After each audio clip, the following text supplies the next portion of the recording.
Welcome to the Spawn Chunks, episode number 307 from Monday, July 22nd, 2024. This is a podcast all about Minecraft, available across all of the major podcasting platforms, including YouTube, or at least returning to YouTube in video format when Johnny gets back from vacation. If you're enjoying the show, please consider subscribing wherever you're listening to this. My name is Joel Duggan, and joining me this week, filling in one more time for the Traveling Pixel Riffs, is friend of the show, Tadpole Milk. Tadpole's most recent visit on the Spawn Chunks was episode 261, Swimming Downstream with Tadpole Milk, where we discussed playing Minecraft with your kids and the challenges of streaming for new content creators. You can follow Tadpole and his various Minecraft projects at tadpole_milk_ on Twitter, tadpole_milk_ on Twitch, and Tadpole Milk with no underscores on YouTube. Welcome back to the show, my friend. Thank you again for filling in for Johnny. Thank you for having me. I cannot tell you how much this tickles my brain. If you'd like to hear a little bit more about how Tadpole and I are spending our summers, how we are waiting impatiently for fall in some cases, and how we have been finding our ways around the cities and the places that we live, then check out the Render Distance. It is the extended version of the podcast that we record every week for our patrons. It's usually an extra 20 to 30 minutes of content that you get as a member of the Patreon. That's at patreon.com/thespawnchunks. You can join at any level. You also get access to the monthly Minecraft Hangout. It's usually the last Saturday of the month. The quarterly Hangout is something that we have to do as well coming up. That is going to be in July, we hope. We might have to postpone the usual recording times for the bonus material, but those things are all bonuses for our patrons. And that's once again at patreon.com/thespawnchunks. When we do our quick login with guests, we often ask the guest to go first. Tadpole, what have you been doing in Minecraft this week? So this week we've been fulfilling some Hall of Fame redeems. We had a half price day on all the channel points. We did a charity event the entire month of June. And to say thank you for everyone that came out and spent some time there, we did a half price day for all of our Hall of Fame. So we were running around collecting parrots and pandas and all the things that we didn't finish yet, but we've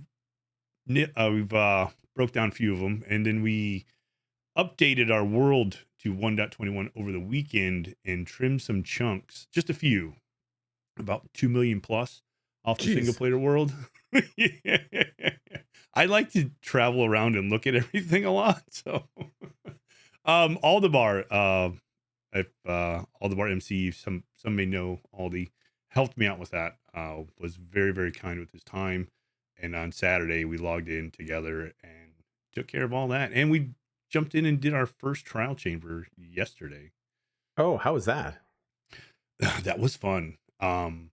Definitely not super difficult with end game gear. This world's been going for 2.5 years, so I have the netherite and all the smite on the sword and all that stuff. So right, but it was still, especially the ominous trials. I don't know if you've done those yet. They can get a little crazy. No, so I've not updated to 1.21, and I've not tried anything of that nature in any snapshots because I am waiting to find a trial chamber and experience that on the Citadel. My goal is to go in and clear one, but then also mine it out for all the resources. Yep. But I haven't tried to the combat one. I watched Exumavoid on Hermitcraft this week tackle one for the first time as well, and also endgame gear. And so it didn't seem like it was too hairy. Yeah. A lot of loot, like a lot of inventory management seemed to be the thing. So did you find that you got what you wanted? Like, did you get lucky with the rolls with the trial keys and the ominous trial keys? Yeah, so we did. We did the first and only trial chamber, and we got the mace. So that was like crazy, like RNG, I guess, for us. The luck was on our side. It was the second ominous vault we opened. I don't know how that happened, but I'm happy it happened. But I have the same plans. I didn't try any of this in any of the snapshots. I watched a little bit of Pix do it on the YouTube, and that was it. Like, I didn't want to know a lot about anything. I kind of wanted to experience it myself, and it was so much fun though. Like, just seeing all those new blocks and the new generation walking around in my world, and it was amazing. And I'm going to go back and just rip everything out. I'm looking forward to seeing how much I can get from a trial chamber. We've had a couple of emails over the last few weeks detailing the number of blocks, the different types of blocks that people have been getting from it. I feel like it could be a fun, chill stream project to just like take one down to the bare bones, but also just one and done, depending on how much you're building. Unless you're reconstructing something of the same material in the same amounts elsewhere, it feels like you're just really not going to have to worry about running out of tough or copper for a while. What I like about the idea of tearing one down is not having to waste my natural raw tough on crafting the polished and the chiseled and all the different brick versions. You can just grab a lot of that from the existing trial chambers and go on from there. Yeah, agree. Like there's so much resources there. It's almost like they gave you this chest full of stuff and they're like, here, go ahead and use it however you want. And I love that. What have you guys been doing with the Gamers Outreach? Have you guys hit any big goals in the last little while for that?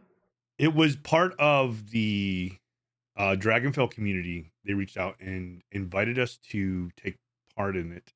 I think part of the reason that I was invited is because when the Hermits did their Gamers Outreach event earlier this year, I was actually part of that, not with the Hermits, but like the whole giant event. Gamers Outreach had sent me an email, and I was like, "Oh yeah, I'm down." I've never done a charity event before. That was my very first one, and it was just a single day, and we raised $1,200 in one day. And I was like, "Oh my gosh, we did amazing things in just one day."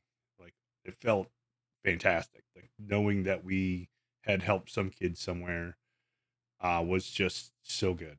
And so when Minecraft Melly reached out and asked me about this one, I was like, oh yeah, definitely, I'm in. So they set up a server. We went in and there was a Blazing Caves achievement pack attached with it to do something while we're raising money for this amazing event. And it was like, I think $16,000 plus that we raised in the month of June alone.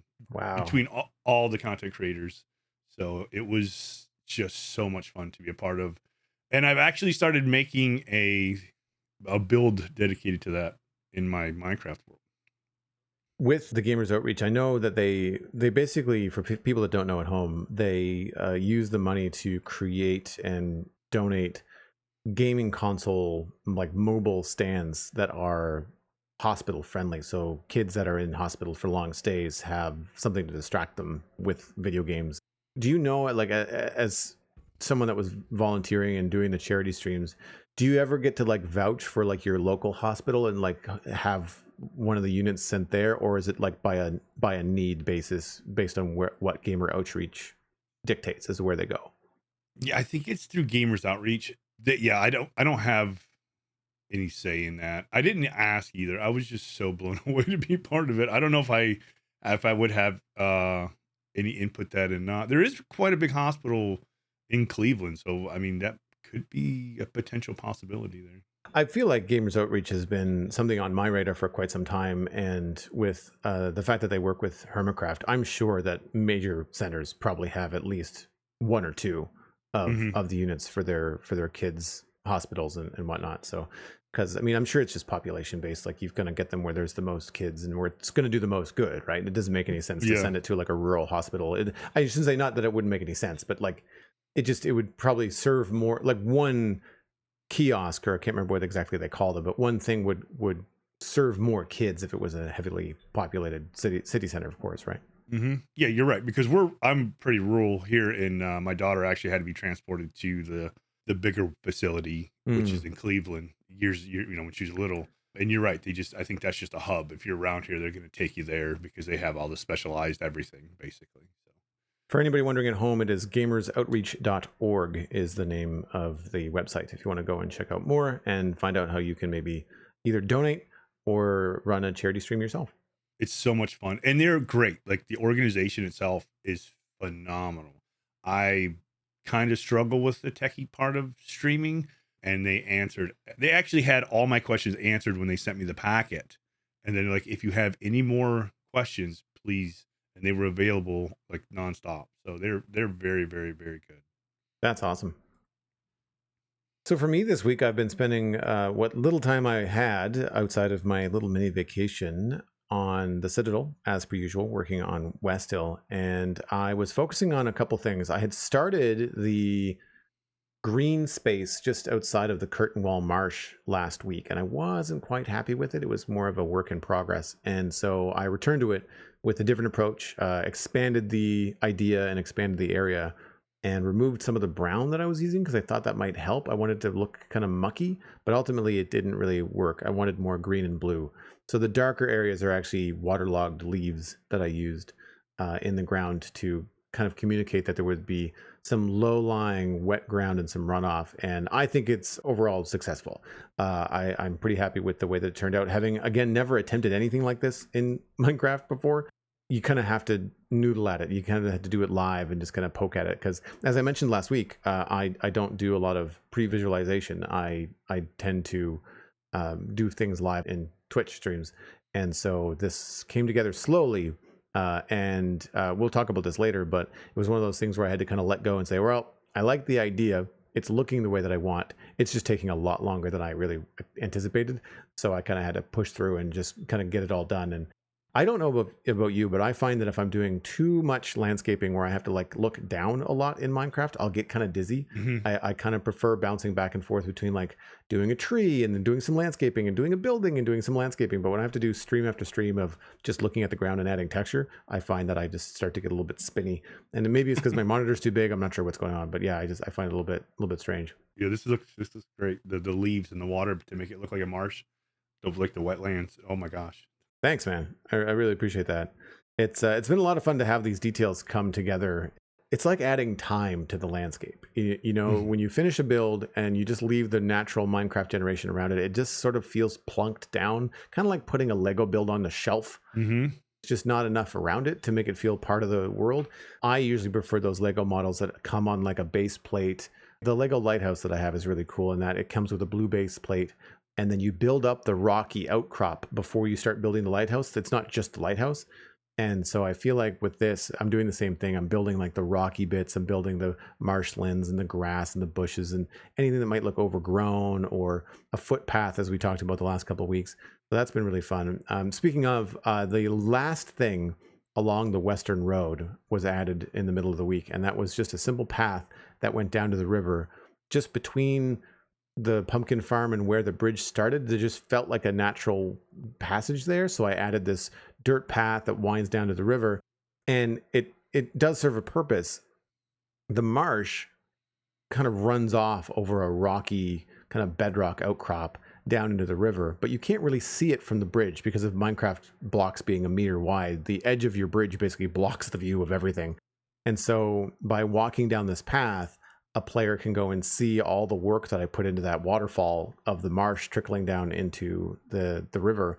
And it's framed by the bridge. So when you're down there, there's like this arch that kind of covers over everything and gives you like this framed shot of like, hey, this is what Joel worked on so hard, you know, the last couple months. Please take a look and then move on. So it was fun. It was fun to put that together, and it's not hard. It was just a little bit of elbow grease and trial and error, because like I know the blocks I wanted to use. I wanted to use some mossy cobble, some acacia and some azalea bushes, some jungle bushes, and some moss and carpets, and just like, and the coarse dirt, and just kind of go to town. And it takes a while for it to just look overgrown and the way that I wanted it to. And I did manage to get it all done in one stream because it's not a very big area. But it's one of those things that I don't really walk into it with much of a plan other than I don't like the way it looks now. I'm just going to start to poke at things until they start to look right. And it's very difficult to articulate sometimes because people will ask me on stream, how are you making this look the way that it is? Like, what are you thinking of as you're going? And I'm treating it like a painting. Like, I'm looking at it like, this doesn't feel very balanced. I also want some of the edges of the path to encourage the player to like turn left or turn right. So if you want them to turn left, if you put a big bush on the right, they tend to veer away from that. Like when you're walking down, you naturally tend to give the bush some space. And so you end up looking at something specific. So I was messing around with really small kind of sightline encouragements and things, but mostly I was just looking at it as a painting and thinking like, okay, where does this look like it has too much brown, not enough green? Does it look like the river makes it muddy, like that kind of stuff? So it took a while to get right, but I'm pretty happy with the way that it came out.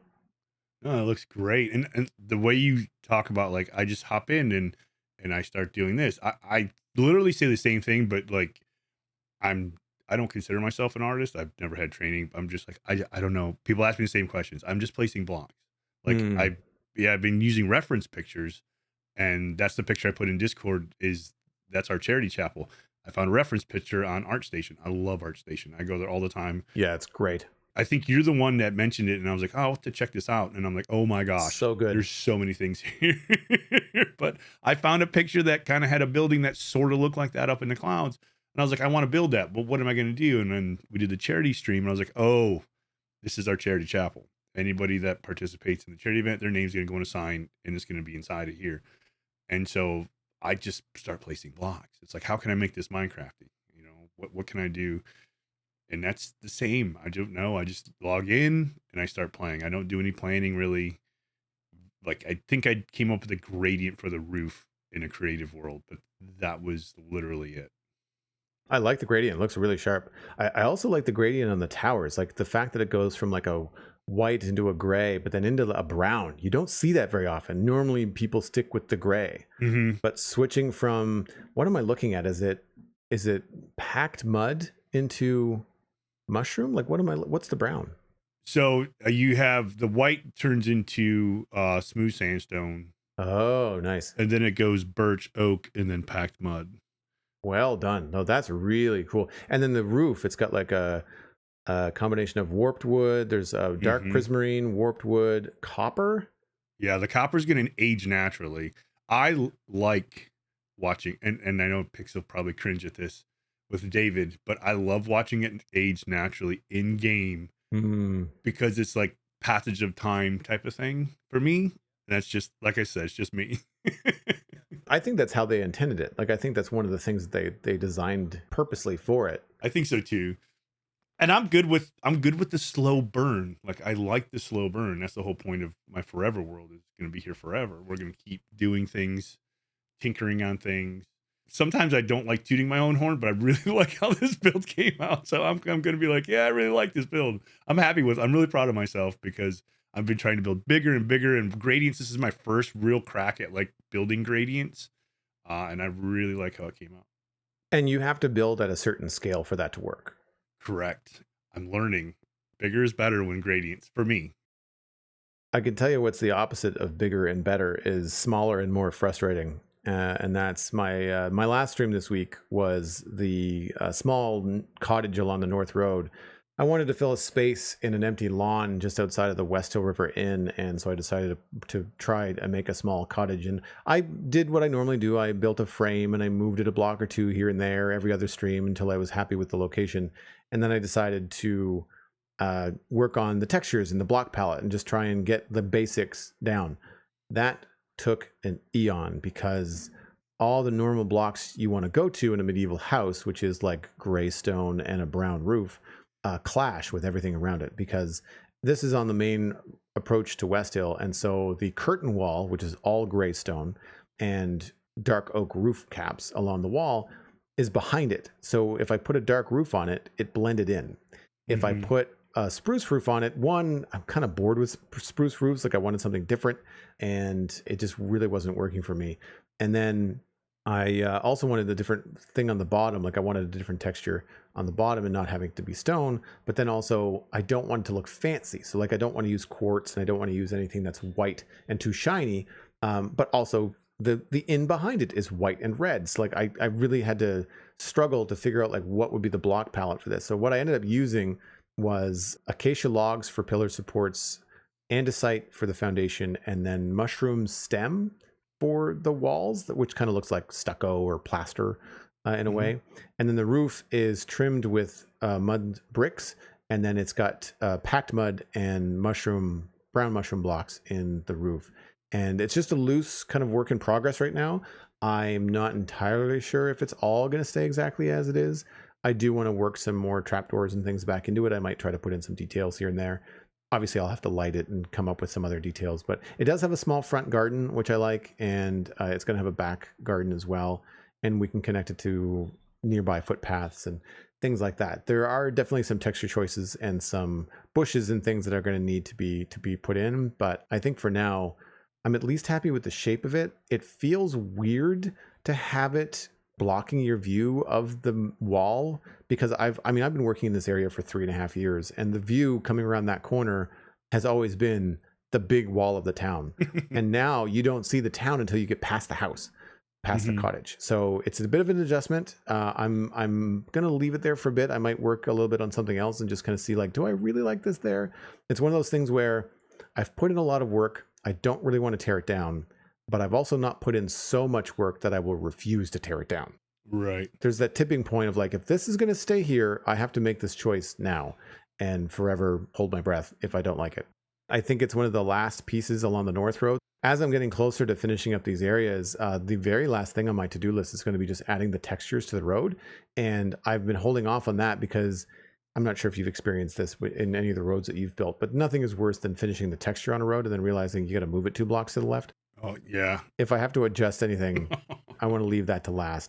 But we're getting down there. Like, as I was going through my to-do list on stream, like, there's a lot of check marks and there's not a lot of new stuff to do. So we're getting pretty close to being able to finish this up. I think the big bottleneck is going to be the transition of the Citadel to 1.21 and seeing if I can get my tables and chairs data pack to work in the new version. So that's going to be the biggest challenge. That was my waiting for all my little mods I used to move forward. I really like the house, though, how it's kind of like, it's like a natural, it almost blends into the nature on the outside of the city wall.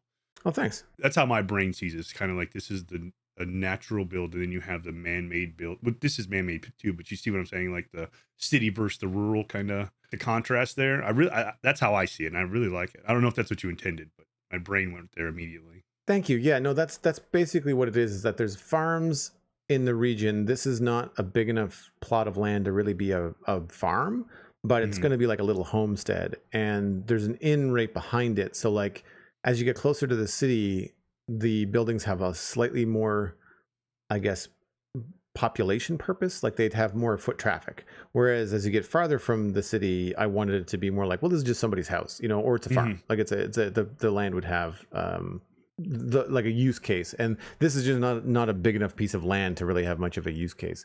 So it's the challenge of doing something small at a scale where the block palette is a challenge, but then also the build is being kind of like wedged in between, like, an existing road, an existing farm, an existing pier, and an existing inn. And so you only have so much space, but then you also have to make its purpose kind of fit with all 4 of its neighbors.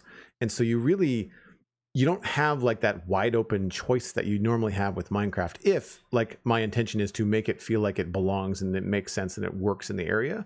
And so that your block palette is limited, not just by visually not clashing with colors, but also its purpose. Like, if I made a lot of copper in the roof, it would look too fancy. It would look too new, too shiny, like they had too much money, like it wasn't rural, to your point. Moving on into the news, Minecraft Bedrock Edition Beta and Preview 1.21.20.23 was published on July 17th, 2024. Some features and bug fixes in the beta and preview. Fixed an issue where Apple Pencil was not recognized as a valid input method. Light_block_0 and its derivatives have now had their block sounds defined. The swim game tip can now only appear when not breathing in water. Fixed an instance where input could stop working as expected when using touch controls and custom cameras. Fixed an issue where content of the previously used text field was carried over to signs on Xbox. The chat quick access history no longer stores duplicate chat entries.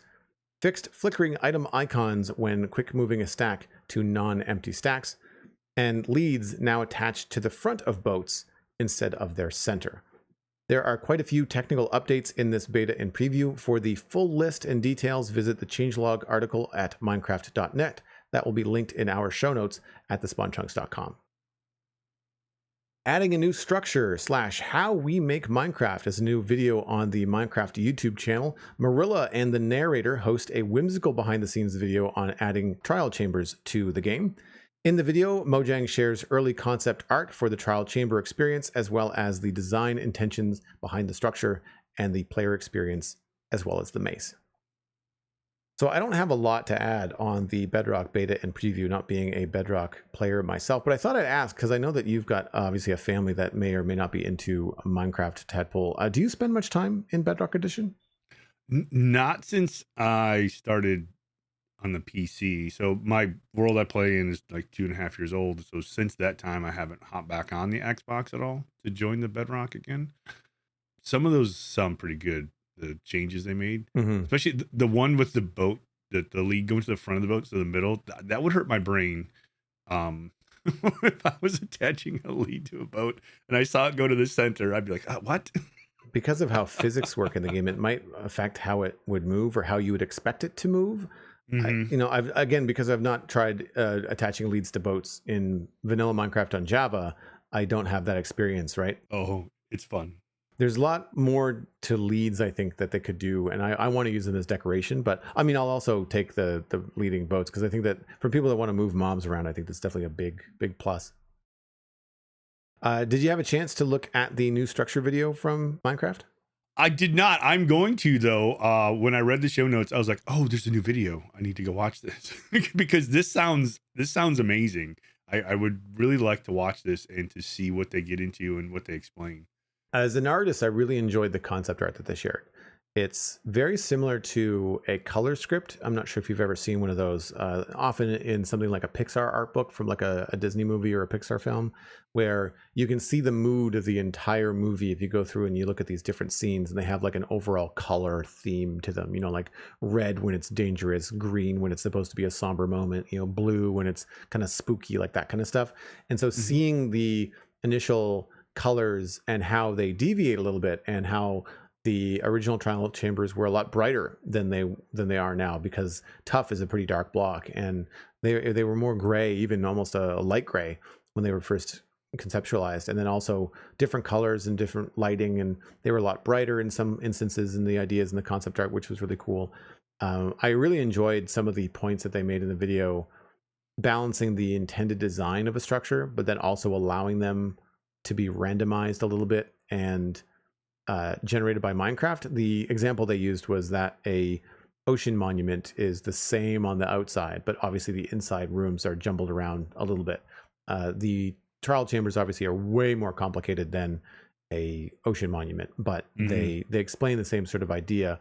They also were talking about the interesting feedback that they got on playtesting, and that players were not smashing the trial chambers, like they weren't breaking the blocks to traverse the space. They were just kind of like leaving everything where it was. And that made completing some of the tasks or even combating the mobs a little bit harder. And so one of the things that they encouraged players to do was to mine things by adding in pickaxes into the loot chests and saying, hey, like if you found this, like this is us trying to tell you you should mine things. I thought that was a really odd way to do it, because anybody that I've talked to that is trying a trial chamber, they already have a pickaxe. They're not going in there without one. You need one to find a trial chamber. So it's kind of an odd way to try to encourage players to mine the blocks. I don't know exactly if that was the best way to communicate that. Yeah. They did address that. One of the other pieces of feedback that they've got, which I've heard from other people, is that they wanted to add more chests. So as you go through the trial chamber, from the original conception, there's a lot more chests that were added after playtesting. And even the video takes a punch at the fact that you get a lot of useless lower priority items. That's the quote from the video. At least they're aware that they're filling your inventory with fluff. Right. I don't know why they do that. Like, I guess it's to try and make the important loot feel more important. But even they were aware of it. A lot of mobs that drop stuff too. So, I mean, it's just like so many things. It's kind of wild. Yeah. So, I mean, if you're going to gear up and you want to, you should go in with maybe some shulker boxes or some empty things. And if you've got the data pack for the bundles, then you can also try that. But the thing that I had to get past in the video, it's not as, I'll say it, it's not as cringy as the Buoy videos that they do. But there's a lot of jokes. This is the talking computer Marilla and the narrator, and there's just a lot of jokes between the two of them, and they're not bad jokes. Like, some of them are really funny, but there's just so many that like when every second sentence is a punchline, you're like, okay, it's starting to lose its impact, and they die down. Like when they start talking about, as I mentioned, like the game design, the playtesting, but that's about 2/3 of the way through the video. So like you can watch the last 2 minutes and get a lot of information, and to get through the first 2 minutes, you have to go through a lot of these jokes. So I prefer it to some of the other videos that Mojang has put out recently, but it was still a little bit hard to like, okay guys, like I want to get to the meat of this. And I feel like, especially when they're making the jokes and you're watching like the little animated segments, like you could still be making the jokes, but like I know you're both narrating over this stuff. Like show me more content. Like if you're going to do that many jokes, at least show me more concept art. Like give me more of the things that I'm there to see, and I'll listen to your banter back and forth. But again, still pretty funny. Like there's definitely some moments where I snickered and laughed to myself. So I like the work and the effort that was put into it, because it's accessible. It's there, you're going to get something out of it no matter what age you are as a Minecraft player, and I think that's great. And so worth a watch. It's also 6 minutes total, like 7 minutes total. It's not a big watch. Okay. But yeah, it's interesting that they focused on the structures, and I like that they give you a glimpse into what the trial chambers took to add to the game, but then also it makes you reflect on how the other structures in the game work, like trail ruins or bastions, thinking about more recent, more complicated things that have been added to the game. No, that's really cool. I like that. And the pickaxe part, I didn't. I had a netherite pick. I have more than one, right? And I didn't try breaking blocks like I did at one spot. I was like, oh, I don't want to break. I want to see what happens if I don't break this. Like I'm going to mine it out, but I wanted to just do the trials. I don't know if that's what other players do or not, but that's kind of how I went at it. And then I can't wait to watch this video now. I want to see what goes on in this video. It sounds really interesting. I think that the intention of their, like for them to encourage players to mine blocks was perhaps missed by the fact that it feels like a dungeon in an RPG. And so players are thinking like, this feels very designed.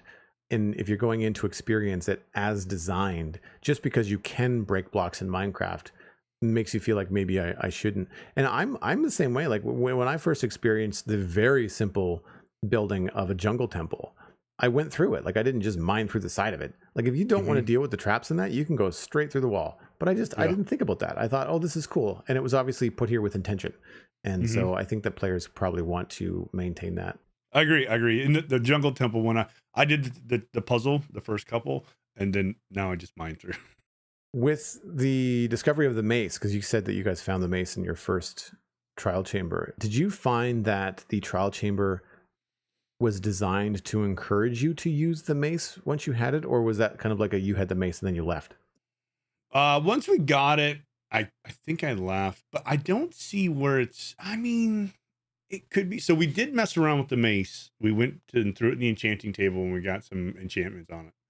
And we went on top of some trees and jumped down and smashed the mobs and watched them fly away, which is really, really cool. Okay, it's a great weapon. I don't think I'm going to keep it in my inventory on a day-to-day basis. It almost seems to me like it's for trick shots or PvP style things. Like maybe if you're in a SMP and you have a battle arena or something. I mean, I honestly don't really PvP much, so I'm not really sure. But it takes so long to reload, quote unquote, reload the weapon after you use it, and then just the base attack isn't really all that great. So unless you do the drop from above, and it's like a one shot, so either you hit it and you succeed, or you miss and you're in trouble because there's a bunch of mobs down there. Because it seems like it takes out the mob you hit, and then it has like a knockback effect for everybody else. And then if you have wings or the wind burst, you can like jump back up out of the way. I just don't really see it as my play style using it all that much. Maybe just kind of horsing around or coming up with a challenge or something. So to me, it's kind of like a trophy item. I'm curious how this might affect the next time you go into a trial chamber, because in the video, they specifically said that they had designed the trial chambers to be very vertical.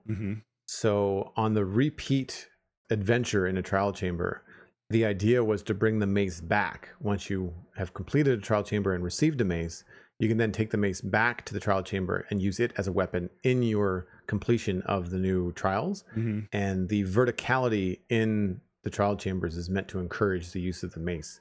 I think one of the reasons they made this video is that they had all these design intentions and not many people are necessarily picking up on them. Yeah. I feel like most of the players that I've seen that have gone into a trial chamber, they have their gear, they have their sword, as you mentioned, they've got their netherite pick, they've got their netherite armor, and they just go through it. And they go through a battle like they normally would. They have a bow and arrow, they have their sword, maybe a shield for dealing with the breezes.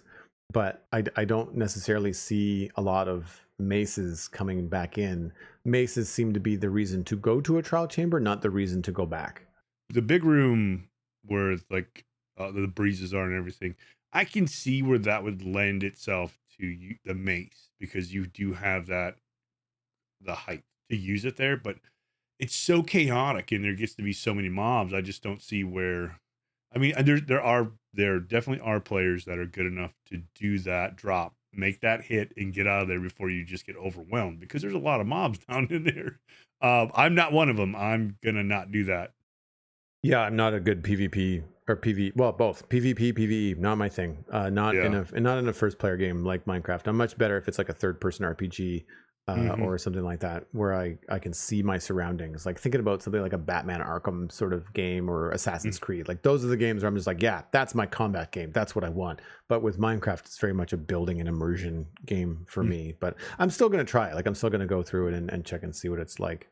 Well, now you mention it, I'll give it a shot. But my plan was to go back and try to basically, like a lot of people are doing, make farms out of the spawners while I'm ripping it down.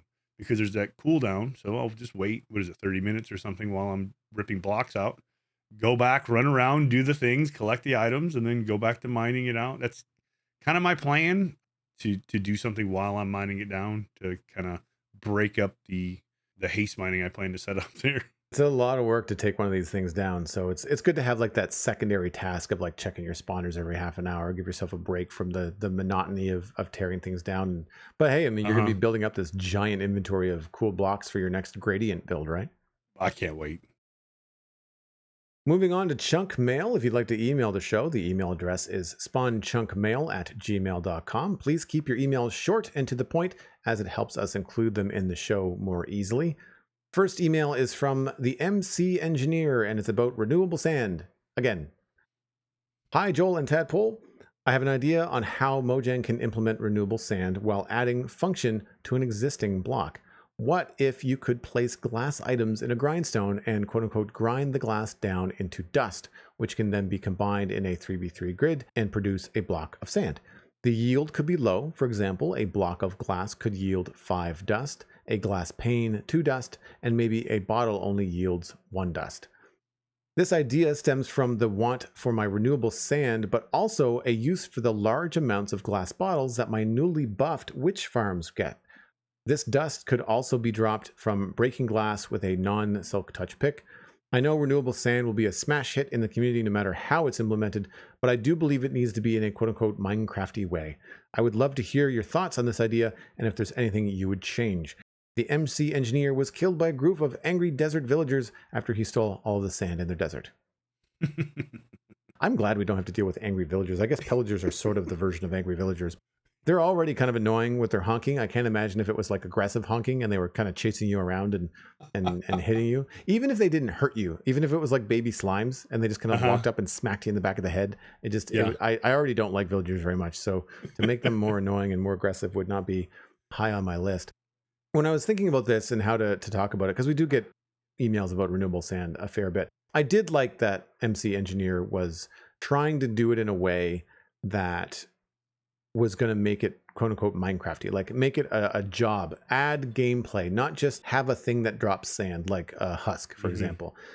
Instead, have it be a multi-step process of getting some sand. And if you look at it from a natural kind of path, silica, which is a kind of quartz, is the most common component of sand. If you think about sand on the planet Earth, silica is a major component of it. Maybe this dust that MC Engineer is talking of could just potentially be called silica rather than calling it dust. I think that could be more specific and a little bit more natural. I know that renewable sand is a common idea. I think that you have to make it more challenging. I like the idea that the new feature in the game where witch farms have gotten a buff, and now you get more stuff out of witch farms. And I don't know about you, but I've got a witch farm on the server from a very long time ago, and I've never run out of glass bottles. Like we're always replenishing glass bottles for the potion farm that we have and the machines that are there. But like when everybody is done drinking the potions, they just drop by the chest at the potion brewing stands and deposit the empty bottles back into the system. So once you have a certain amount, you kind of just recycle them through and you don't need more. And the idea of breaking down glass bottles into something useful, I think, is really, really cool.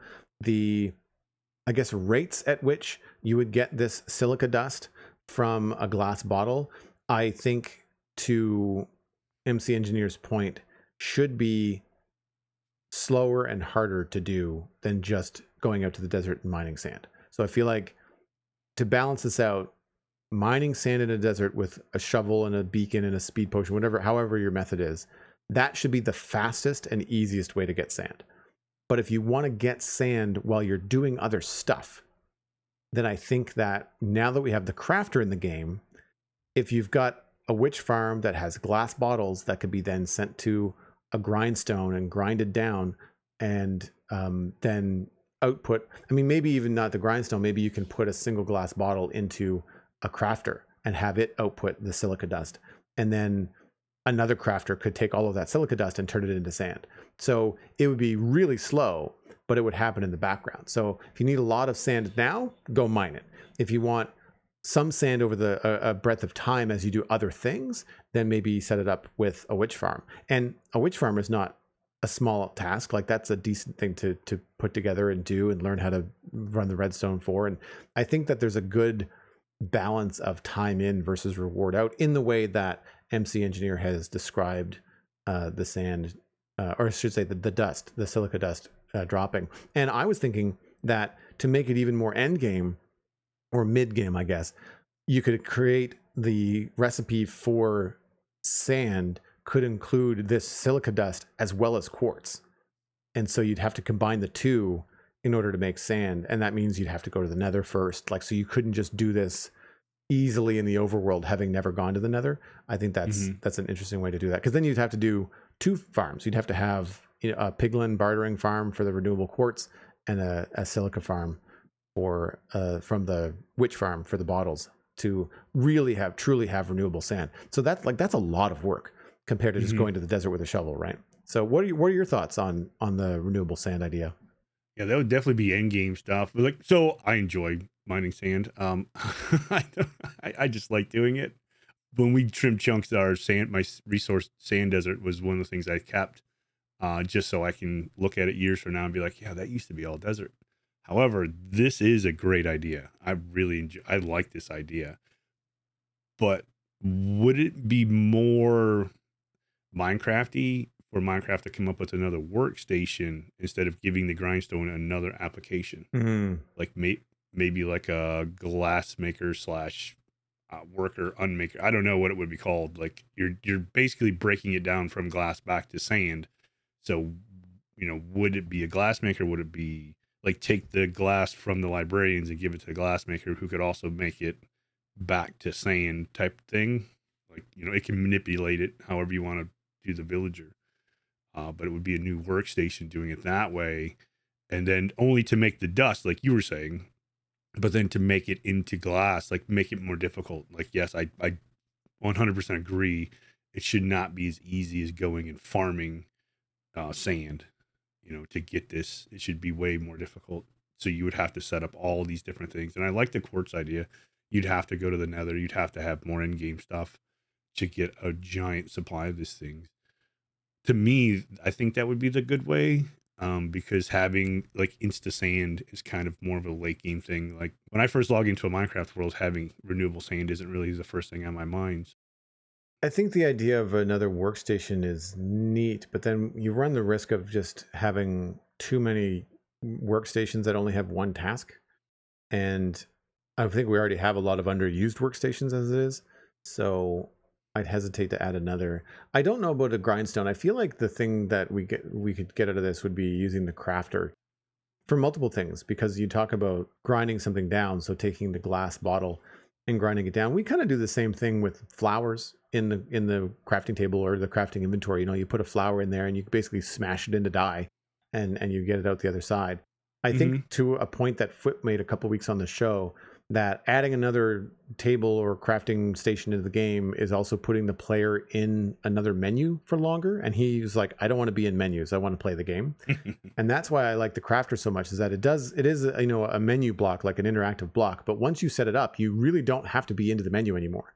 And Right. you could do this in a chain, because you have to smelt sand to get glass. And you have to, in this idea, have to smash glass bottles to get the silica. And if you had a series of crafters that were smashing the glass, turning it into sand, and then from there, the crafters were spitting the sand into hoppers or directly into a furnace to then be smelted, then you could have not only a sand farm, you could siphon off some of your sand for use in concrete or use in decoration, sandstone, etc. You could also use the farm to make glass and just have ready glass. And again, Mm-hmm. I would rather do that than go and trade with a villager to get glass, right? Yeah. I'd rather have that kind of Rube Goldberg setup where I'd have to have a fuel source for the furnaces. You could have a bamboo farm, more crafters to craft the bamboo into usable blocks that are more efficient. Like, all of a sudden, I've got this huge array of Minecraft farms. Their only purpose is to make like glass. It's like the refrigerator in Back to the Future 3, where it's this giant warehouse of a thing and it spits out like an ice cube or two at the end, right? You're like, Yeah. yep, that's what I want for my glass maker. That to me is fun in Minecraft. I think a lot of players want the short route, but I think the more fun route is to go with something like what MC Engineer is suggesting. Mm-hmm. No, it like I said, it's very, very, very interesting. It would be really, really cool if they added something like that. I don't know how they would do it. I just wonder if they will do something like that. And to be perfectly honest, I completely forgot about the crafter. Don't hate me. I'm not a huge redstone person. I struggle with it a lot. But I do have plans for it, mostly for rockets and stuff like that. But I completely forgot it was a thing until I read the show notes, and I was like, "Oh yeah, there's a crafter." Well, speaking about time in and reward out, I thought it would be an interesting idea to talk about time in Minecraft with Tadpole, because both Tadpole and I each have long-standing projects. While it's starting to be a bit more common, I don't think it's necessarily the norm for a lot of players that I hear from anyway. Long-term worlds, long-term projects within those worlds, and how that affects the way that we think about the game and how it affects our content, because we're both content creators and streaming on Twitch. So to kick things off, I can say that I am already a pretty patient person, and I think I've learned a lot about taking your time in Minecraft builds over the last few years, specifically with West Hill. I've taken some breaks to work on some other things, but it's definitely the largest thing I have ever attempted in Minecraft. Certainly physically in the game, but also on the calendar. Like 3.5, almost 4 years is just never would I've ever contemplated doing something like that early on. I feel like I've been able to let myself go into projects now, and I have made peace with it will take as long as it takes to get it to look right. I'm more interested in a stress-free, deadline-free way of playing Minecraft than I am trying to get something finished by Friday or get something finished by the end of the month. I joke around about having wanted to finish West Hill before 1.21 was going to show up, but that was back when I thought 1.21 was a lot farther away than early June. So it's not something that I really put on myself as far as deadlines. When you're working in your world, Tadpole, or worlds, do you find that you give yourself deadlines, tasks that you want to finish by the end of the stream? Like, do you have anything like that, or are you more of a kickback and let the game kind of roll at its own pace kind of guy? I let it just unfold. Whatever happens, happens. I the idea of having a deadline grates against everything I think Minecraft is, in my opinion. It's a place to go and create things and without deadlines. There's like my world is a forever world. I mean, forever. So if it takes me 15 years to get something just right, either that's staying on it for 15 years or I work on it and come off and, go back and forth. It doesn't matter. There is no end date. And like, even that can get pushed out. You just kind of, you go and you evolve. And I think as me personally, as a Minecraft player, I'm evolving and I'm learning new building things. And I may want to go back and revisit builds I've made and maybe make little changes and do things like this and like that. And then just the way you do your content, like we have a Hall of Fame now where you can collect channel points and then you get a little statue for yourself and you can decorate your little shrine however you want. That takes on its own life. So if I have a build in mind where it's like, okay, I want to build this thing and I'm giving myself 3 hours. But then if somebody's like, hey, here's my coconuts, it's our channel points, I want to be in the Hall of Fame. Well, that just blows my plan out of the water because then I'm going to go, Right. let them kind of take over, tell me the colors you want. If you want anything else, you have, you can buy those things. It takes time to get those things.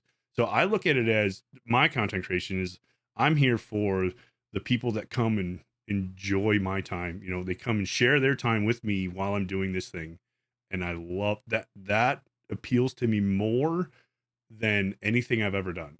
Sharing that time and working together on different things appeals to my brain more than just, hey, I made this thing, I hope you like it.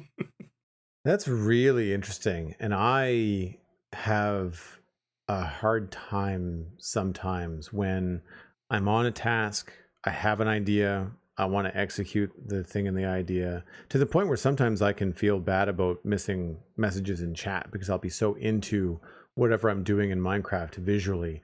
And one of the reasons I don't have more interactive things in my Twitch stream with sounds that play, chat rewards for channel points that I do something in game is because I know myself and I would just not enjoy putting the brakes on in the middle of a creative splurge on a project. Like, say I was really starting to get this cottage along the North Road where I wanted it. I was really starting to get happy with it. And somebody came in and redeemed some channel points.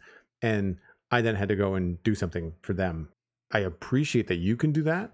I don't know that my brain works that way.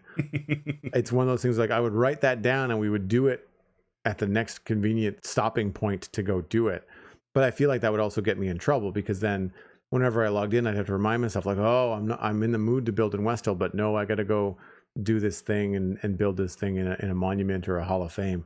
And I'm not poo-pooing the idea. I'm just saying that it's interesting that different content creators get different things, obviously, out of that interaction with the live audience in a venue like Twitch, because it just, for me, it's very different than my style of, I guess, gameplay and like how I approach Minecraft. I very much approach it like my own canvas and less like an interactive thing between the audience. Not to say that there won't ever be a project like that on the Citadel. And if I did that, I'd have to definitely train my brain to be like, I have to have this frame of mind when I stream from this location, that there will be interruptions and side missions and stuff like that. I think if I have that expectation, I'd be okay. But when I go in without that expectation, I can feel the grind. Like I slowly learned over time as an entrepreneur, I do have a lot of flexibility. And if I get a call from my mom or a friend that's in town and wants to meet for lunch, my answer is always yes, because I have that flexibility. I understand that not everybody does. I always say yes, but I always have to like just gear my brain down and be like, no, I can do this task later. Like I can take the time and I can do this task later. But if I'm really into something, it takes me a minute. There's a pause. There's like a notable, I can switch tasks and that's okay. I can get very focused on things sometimes. And I'm like that with Minecraft projects for sure. Remind me, like, do you have more than one Forever World? Like, do you have more than one Minecraft world on the go, or is it just the one? So recently, well, kind of recently, we started a hardcore world. We only play there on Friday. We call it Hardcore Friday. We tried last year. We tried a couple of different times, like 7 or 8 times, and we kept dying. We made it to the end. We did it. We did the progression things, but we just never could beat the dragon. And then we finally, in this one, it was months later. I was like, you know what? Let's give it a shot. What the heck? Why not? And then we tried it and we beat the dragon. I was like, okay, cool. So then it's like, well, what do you do now? And somebody was like, go do an ancient city. I was like, oh, all right. So we dropped down to an ancient city, got the swift sneak. Okay, we did that. Cool. Now what? They're like, beat the wither. Oh, okay. So we beat the wither. and then it's like, what now? So then we just started building things. So now I have the beacons. We built the peer pressure farm from ENX04. I don't know if you've ever seen it. It's insane. And you get all the fortress mob drops super quick through the portal ticking. It's nuts. So you get the wither skulls, the blaze rods, the zombie pigmen, like everything. You just get so much stuff. So we have beacons everywhere. So it's like I'm eventually all hardcore worlds end. You have to accept. I've accepted that it's gonna happen. But now I'm pretty buffed. So now I can just kind of be a menace and put beacons everywhere and just build some ridiculous things in hardcore and say, hey, look what I did in hardcore. But like I said, it's only Fridays. It's only for fun, just to have like the hardcore Friday thing. The Hall of Fames, the single player survival, solo survival. That's my bread and butter. That's what pulls my brain. No matter what I do, no matter what other project I get on, I'm always constantly being pulled back to that. Even if I'm doing something else, I'll see something or I'll be working on something like a different palette or something in a different world, and I'm like, hey, that would look really good in my survival world as this. So it's I don't know what it is. I don't know if it's because it's my first Java world. I don't know if it's because I've only ever streamed from there from the get-go. It's like a community project, but I'm the one playing. I don't know what it is, but I'm always drawn to that, and the fact that people come in and want to be a part of it. Like, I didn't start out wanting to do Hall of Fames or anything like that. This was added like way after I became affiliate. They're like, hey, we have all these channel points. You need to come up with something. I'm like, oh, okay, we'll do this. And it just has morphed into this, just taking a life of its own. And I can't wait to see what happens in the future. It just keeps changing and evolving. And I like the fact that I'm not being rigid with it, because with IRL jobs and stuff, you kind of have a structure. You have a point A, B, C, and you move forward, and you have deadlines, like you said. And this, I don't have to have that. I can just let it organically take shape. Yeah, it is nice not to have the deadlines, even if they're self-imposed. It's nice not to force those, because anytime you do something like that, well, especially because, I mean, this is it's a side hustle, part-time job for you. It's my part of my full-time career. Mm-hmm. And it's a really fun job, and to try to keep it to not feel like work, I think removing deadlines is a really important part of that. And to, I think, your point, with the interaction with your community, I think that blazing through those things would just be cannibalizing your own content. Mm-hmm. If you wanted to get this Hall of Fame done as fast as possible, that doesn't really suit the interaction that you're kind of generating week after week and stream after stream with your community. And for me, it's the same thing. Like, if I went through Westhill and just completely blazed through it as fast as possible, I wouldn't be interacting with the chat. I wouldn't be taking my time to do it right the way that I want. And that's why I don't do anything off stream. Like, I all of Westhill is built live on camera. And the VODs on Joldog and VODs on YouTube are there for the archive for anybody that wants to go and watch. It's a tremendous amount of content. Like, it's just wild to think about how much is there. And it's a fun kind of feather in the cap for a long-term world and a long-term project. But it's also a bit of a strategy. Like, it's against the grain. I don't see a lot of people doing it. A lot of the time that I talk to people in chat, or we hear from people here on the podcast and email, they're talking about resetting their world and getting a new idea. Or a lot of people don't play on their own server. Sometimes it's server like a realm, or it's owned by somebody else, and they reset or they move on, and they're part of those seasonal things like Hermitcraft or Empires, or these interesting projects that are meant to have a finite end. And so they're often resetting and doing things. And I mean, I tip my hat to Johnny in the last world that he was on, the SOS Minecraft project, where he built that gigantic dig. Yeah. It's a hardcore world with like some caveat rules and some data packs and stuff, but it was also going to have an end. And to do that much work in something where it's not going to be around forever, outside of like flying around the world later on in spectator mode, then it's just like, that's tough. I can't see myself doing that in a hardcore world. Like, I don't know what I would do in a hardcore world. I thought about it when they were first being more popular. And some people had asked if I would ever do one. I was like, I get too precious with my builds. I would eventually do something dumb, like jump off a roof and die flying around or something, right? Yep. Because I spent so much time in endgame. I'm sure I would be overconfident in a hardcore world and just end before I even really got there. Mm-hmm. And I don't feel like doing the hardcore world early game like 4 or 5 times over again if I die a few times to try and maintain this idea of doing a hardcore world, because I don't enjoy early game in Minecraft. Yep. If I'm going to do something early game in Minecraft, I want it to be really different, like a skyblock world with a co-player. Mm-hmm. A stream where me and this other person, we only play on stream together, just like you do with your hardcore Fridays. You know, like it would be like, I don't know, Skyblock Wednesday or something like that. And it would just be, Right. that world with that person. It's the only time we both log in at the same time, and we have tasks and we're trying to do the thing in not a hardcore world, but just in a Skyblock world, just to kind of say, okay, this is what we need to do. Mm-hmm. And this is the challenge, is that we're starting with nothing and everything has to be like redstone farms. And I think that would be the only way that I would get more out of the early game than just like a hardcore world where I'd have to start over again. Mm-hmm. Yeah, that was the thing. Like, there was such a break between the last death and this series that I was like, because I didn't want to be I started this hardcore world over 50 times before one sticks. I mean, if you're gonna do it, like if you're gonna go all in, yeah, keep throwing that spaghetti at the wall. It'll stick eventually.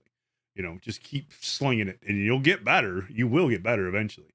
I hate early game Minecraft. Like, it's like, I don't mind it. I don't want to say I hate it and I don't ever want to do it. But if I don't have to do my stone pickaxe breaks every 5 minutes, I'm not going to do that. I'm not gonna enjoy that at all.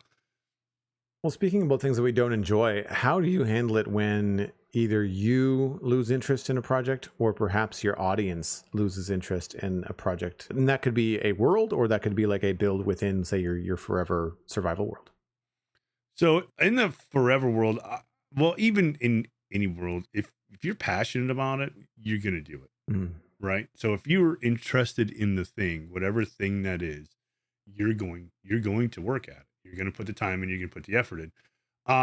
I have a couple bigger projects. So I have a Hall of Fame I'm working on, and I also have the Charity Chapel, for example, in the single player world.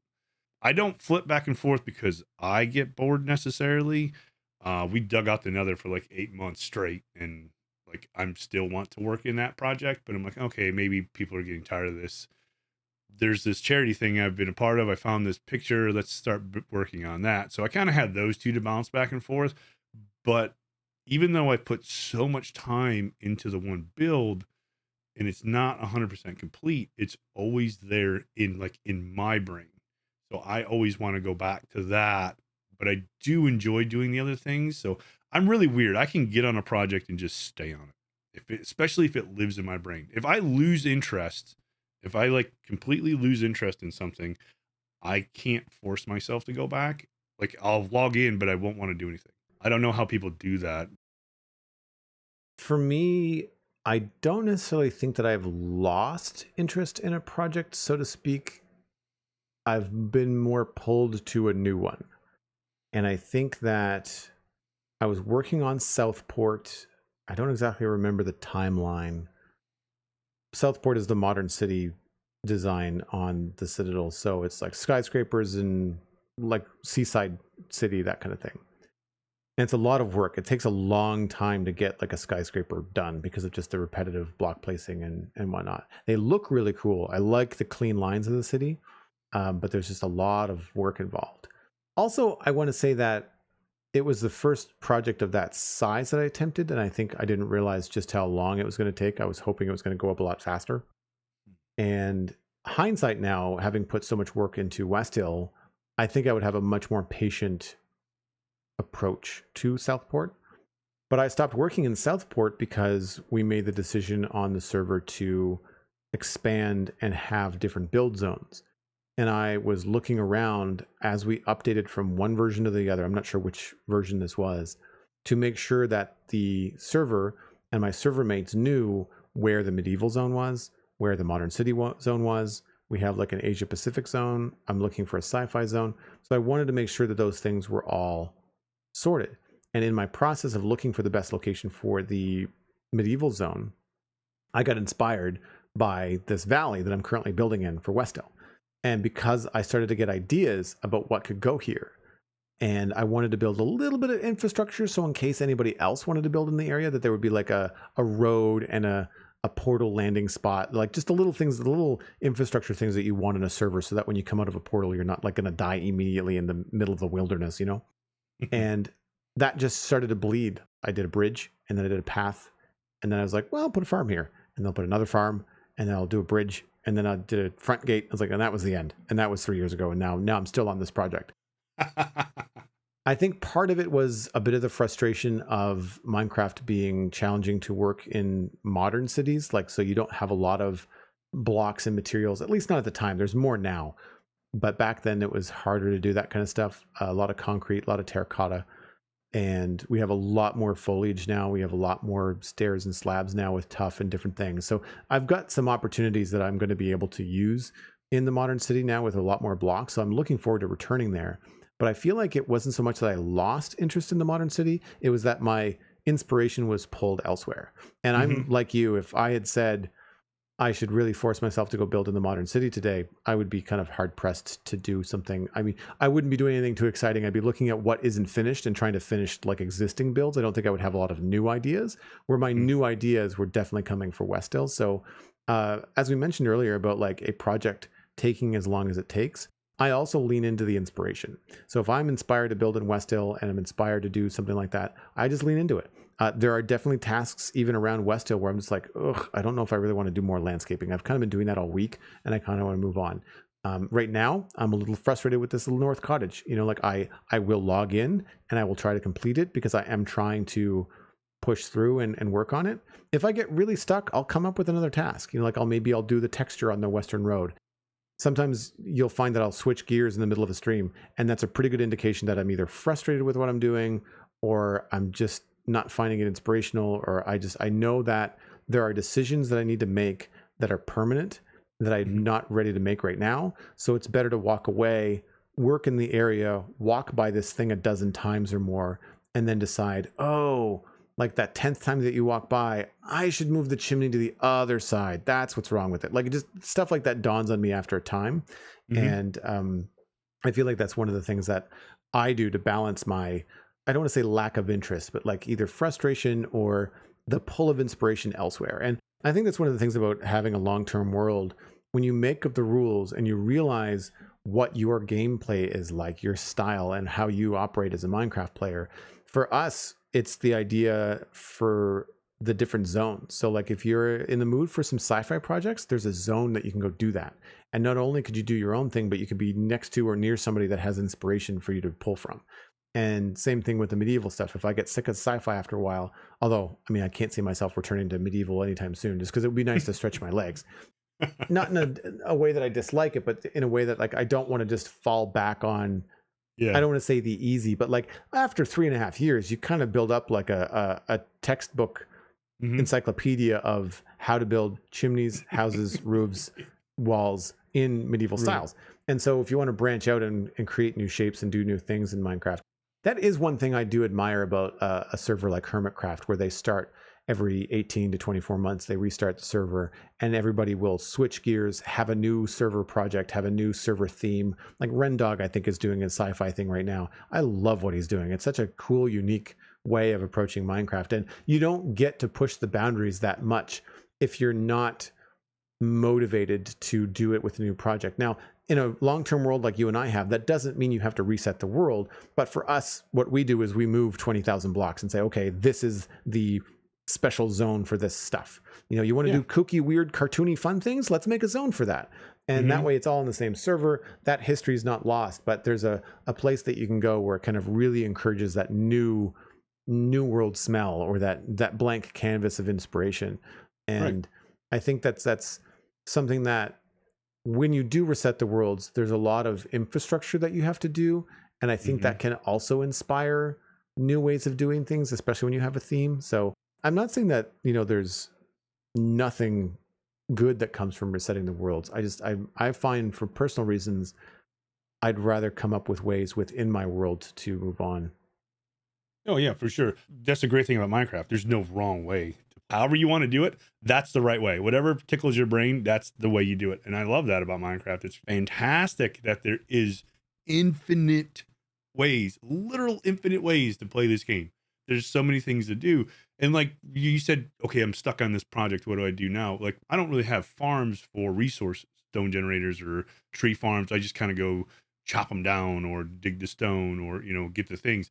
So I'll just be like, okay, well, we need to get this. So while we're doing that and chatting, I'll be thinking about this project. I was like, oh, what about this? Like, what if we did this? Just kind of talking it through as I'm mining stone or chopping trees down. Just kind of a organic thing, really. Just the community thing for me is big. That's my soundboard. Like the people that come in and just offer up suggestions and like, hey, this might be cool, or what about that? And I just enjoy it so much. It's the small collaboration we have with each other. Using that mining time to bounce ideas around about what you're going to do with all the resources that you're collecting is a really good idea. It's a nice way to keep the content rolling forward, but then also not have it be something that you have to do off stream, like coming up with ideas, looking up reference. Like you could start to gather that feedback early, and especially where your content is so interactive. That's a really cool way to do it. I don't know that I've done an awful lot of mining on stream. I feel like obviously it's happened, but I don't think about it as like I am just mining. I'm a pack rat. So I'm usually digging out a space for a build. Like I want to build something here. I have a vision, but there's a mountain in the way, or there's a lake in the way or something. And so I do that work on stream, and then I just keep all of the things. And then that way I don't have to actually take a break very often and go mining. The last time I went mining was for Tough. And I feel like, and this is where it's different on a server where you're on a single player world, I have server mates that are willing to either trade or just drop off a shulker box of stuff because yeah. And it's a win-win, because very often like their storage is full. And so they're just like, you're helping me out by taking these 27 stacks of stone or 27 stacks of deep slate out of my storage system, because then I have room to do all the things that I want to do, and you need the stone. And I think that that's really cool on a multiplayer servers, that we can help one another out like that. And I did take a lot of time early on the Citadel to build community farms. So they're not necessarily my farms. I, however, am going to take that new page when I move into the sci-fi zone and build my own personal farm. So they're not necessarily going to be huge, but they're going to be my iron farm and my wool farm and all that kind of stuff. And they're all going to be in one area, so I can kind of go there and have a reason to go back. And I think that's something that I like to do with my world as well. And missing from West Hill. West Hill is very much aesthetic. Like it's just meant to be looked at and walked around in. And I don't have a reason to go back. Like once it's done, there's no special farm, no special reason to go back other than to show it off. So in the new places, I'm trying to think about like, how can I make this a reason to visit on the server? Just like when we go to the Nether, we put a lot of time in our Nether hub, but we go through that all the time because it's a major thoroughfare. So it made sense that it was a big project. And a lot of the other farms in the server, like we go back to Dartmouth Meadows all the time because that's where the tree farm is, the sugarcane farm, the wool farm, the carrot farm. So like all that stuff is important to have there. And it's nice to always go back to that part of the server. But I made that, I don't want to say mistake, but it is something missing from West Hill because of the nature of the project. There's not a lot of reason to go back. So unless there's like a trial chamber nearby or something else, we'll have to see what we can do about that. But I think that's a good way to wrap things up, just talking about the reasons for the building and the why. And I like that your why, which is something we talked about with Impulse on the show last week, is tied up in the community. Why you're doing a lot of the things on your world is because of suggestions or interactions from the community. Yeah, I love it. To me, the way it's morphed into that, and I could not be happier or more proud of the community that we're building. And it's not just I'm building. No, we're building this. People are sharing their time. That's the most precious thing everybody has, is time, and they're choosing to share some of it with me, and I cannot be more grateful. Well, that wraps up this episode of the Spawn Chunks. You can find more information about the show and links to some of the things that Tadpole and I talked about at thespawnchunks.com. The music for the show was composed by Pixel Riffs. The Spawn Chunks is proud to be a listener-supported podcast. If you get value out of the show, why not consider putting some value back in? You can visit patreon.com/thespawnchunks to join the community, where pledging at any level will get you an invite into the patron-only Discord chat. and the opportunity to participate in things like the live show recording and the monthly Minecraft audio hangout. We are currently at 319 patrons, which is steady on from last week, meaning there is always room for more. If you would like to be patron number 320, check out patreon.com/thespawnchunks. A special thanks to our content engineers, Gundar H. Striker, Hunter 555, Jumbo Sale, Mindtrip Media, Party Voyager, and Yitz. Thank you ever so much for your support on this episode. Sharing the podcast with your friends is the easiest way to support the show. You can find us at The Spawn Chunks on social media. New episodes are available on Mondays on all the major podcasting platforms, including the new video version on YouTube that will be returning when Johnny gets back from the US. You can email the show at spawnchunkmail@gmail.com. The RSS feed is linked on thespawnchunks.com, and the patron-only RSS feed is on the Patreon page. That's where you can listen to the render distance, the extended version of the podcast. Tadpole, thank you ever so much for filling in for Johnny while he's away. Where can listeners find you and the things that you're doing online? Well, thank you for having me. You can find me over on Twitch and Twitter, Tadpole_Milk_. And I'm also on YouTube. It's just at Tadpole Milk, no underscores. Speaking of Johnny, you can follow the Minecraft Survival Guide at youtube.com/pixelriffs. There are a couple of pre-recorded videos set to publish while he's away, and of course he is at pixelriffs on all the social media that matters. My name is Joel Duggan. You can find everything that I'm doing online at joelduggan.com. That includes a link to the Citadel Cafe, my other podcast about sci-fi and fantasy entertainment that is available wherever you get your podcasts. I'm Joel Duggan on social media and Joel Duggan on Twitch, where I stream Wednesday through Saturday at 1 p.m. Atlantic, working on West Hill on the Citadel server, and on Fridays I build Lego live on stream. Currently right now building a my own creation designed by Grandpa Crafter, which is actually the front gate of West Hill. It's very cool. Thanks for visiting the Spawn Chunks. The world outside is infinite, and your next project could be too.